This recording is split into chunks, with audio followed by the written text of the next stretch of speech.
స్తోత్రం. ఈ ఉదయకాల సమయంలో మీ అందరికీ కూడా ప్రత్యేకంగా వందనాలు తెలియజేస్తున్నాం. ఈరోజు దేవుని వాగ్దానం, ఒకరి తల్లి వారిని ఆదరించినట్లు నేను మిమ్మల్ని ఆదరించేదను.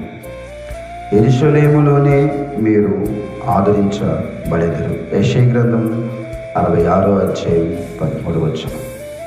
దేవుడు మనల్ని ఆదరించేవాడుగా, ఆదరించే దేవుడు.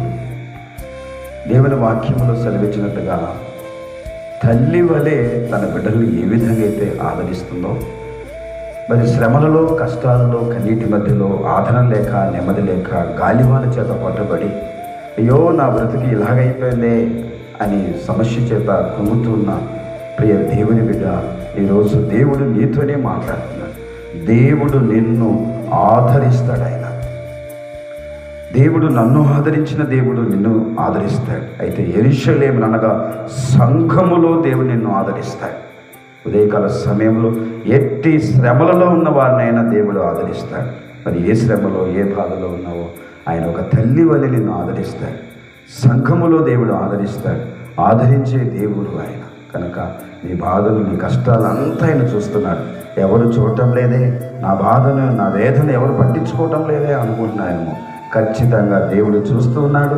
ఖచ్చితంగా నీ బాధల నుంచి, నీ కష్టాల నుంచి దేవుడు నిన్ను ఆదరించి, దేవుడు నిన్ను బలపరిచి, దేవుడు నిన్ను ఆశీర్వదించి ఈ యొక్క ఉదయకాల సమయంలో ఈ వాగ్దానం మన జీవితంలో నెరవేర్చి దీవించునుగాక. ఆమేన్.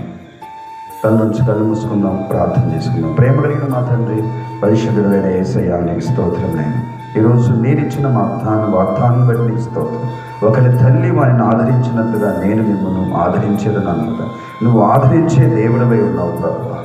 అవును తండ్రి, ఏ శ్రమలో అయినా, ఏ కష్టంలోనైనా, గాలి మన చెత్త కొట్టబడి ఆదరణ లేక, నెమ్మది లేక, కృంగి కృషించిపోయిన వారి జీవితంలో నెమ్మదిని, ఆదరణ మీరు కలగజేస్తారు ప్రభువా.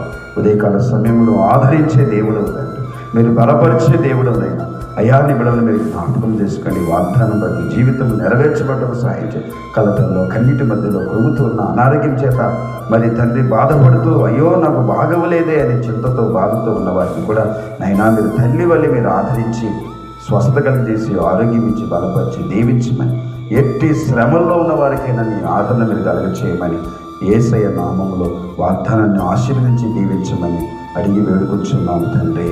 ఆమేన్. God bless you.